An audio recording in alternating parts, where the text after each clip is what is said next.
With over 800 exhibitors gathering in Las Vegas, Nevada, NBAA-BACE is North America's largest gathering for the business aviation industry.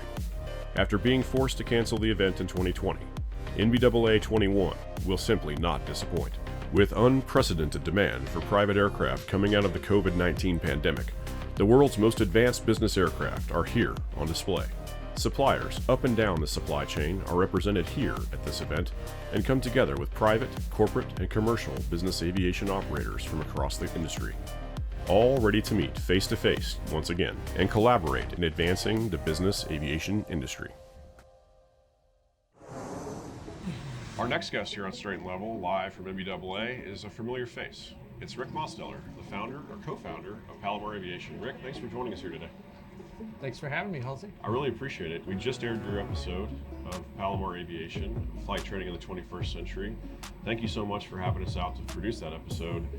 Really, I just want to talk a little bit about NBAA, the state of the industry and where you see aviation today. What are your thoughts on the amazing growth that we're seeing in private aviation right now? I think there's a big resurgence happening in GA, private aviation, general aviation. If you asked that question about 10, 15 years ago, I think it was declining. But in the last year, I've seen a huge uptick. People are coming back to learn to fly. It's always been on their bucket list. It's about time.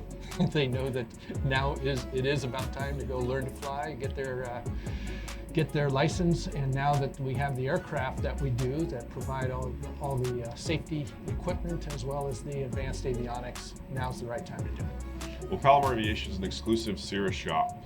Tell me a little bit about Cirrus airframes and how that's so important to your business, or why you chose the Cirrus airframe for flight training. Yep, Cirrus is the #1 selling GA piston aircraft in the world. They were founded about 25 years ago. Their very first aircraft included a full airplane parachute, and every airplane since that has been developed by Cirrus, either their piston or now their new Vision Jet includes that parachute.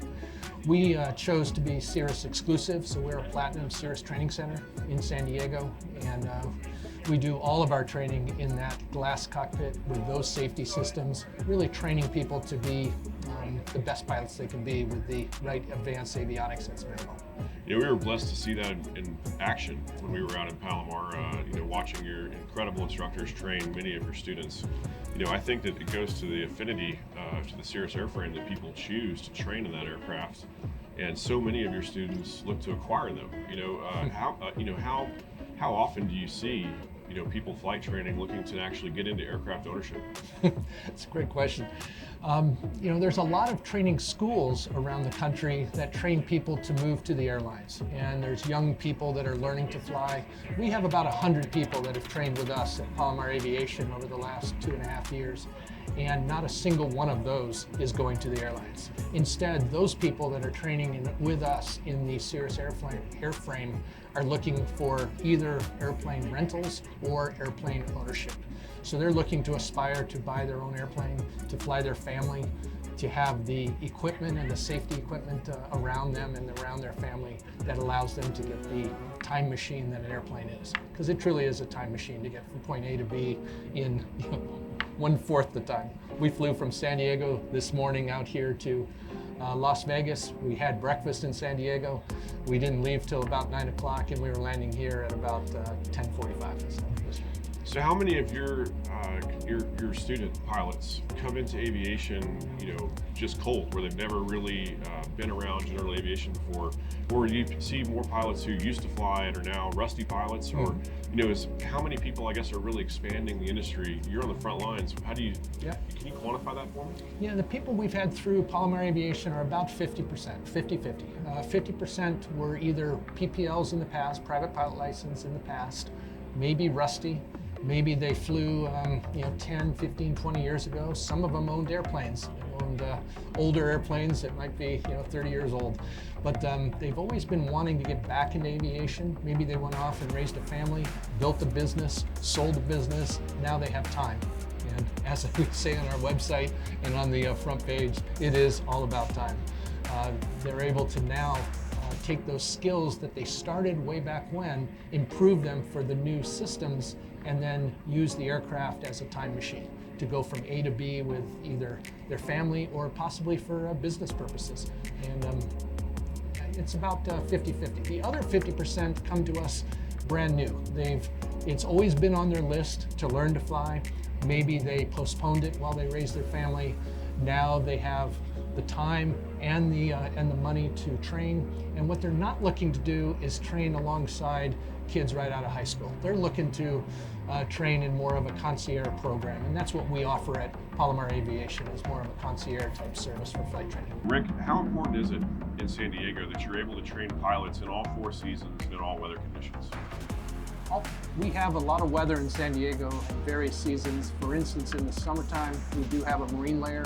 We teach people how to go through and fly through that marine layer once they aspire to earn their instrument ticket, their instrument rating, which allows them then to take their family up through, get above the layer, and continue to fly. Also, by flying all seasons of the year, it keeps them proficient, so that they do not take 1 or 2 or 3 months off because of weather. They're able to continue flying throughout all the weeks of the year to get to the locations they're looking to fly to. So as you look at the industry with unprecedented demand for your private aviation today, on the front lines of pilot training, do we have the tools to train pilots to be able to meet the demand of 35% year-over-year growth? Is the industry prepared for this level of pilot demand? Well, that's a great question too. Maybe not. I think we have some work to do to make the industry prepared. I think working with high functioning and high capability simulators is a good piece of that. Also, leveraging online training material that's standardized is also a great learning tool. I do compliment Cirrus on their Cirrus Approach Portal to help in creating that type of top quality content that we then incorporate into our training system and training protocol and our syllabus in order to bring pilots all the way through from their first discovery flight up through their training and their solo flight, and then finally their check ride prep to achieve their pilot license. So do you think that the pilot shortage, in your opinion, on the front lines is going to be further exacerbated? Yes, I think it's going to get worse before it gets better. I think automation will also help as we start to see more and more automation coming in. But still, as we mentioned a minute ago, a highly trained pilot is the best safety equipment you can have on an airplane, both making the right decisions as well as being a competent airman. Rick, thank you so much for joining us here today. I sincerely appreciate you taking the time out of your busy schedule to be on Straight and Level live here at NBAA in the middle of the static display. Thank you, Hulsey. Stay tuned, more coming up next. It's great to be back face-to-face in the business aviation industry. On behalf of the crew of Straight and Level, a special thanks to all of our guests for joining us live on the broadcast set in the NBAA static display. I'm Hulsey Smith, and until next time, blue skies.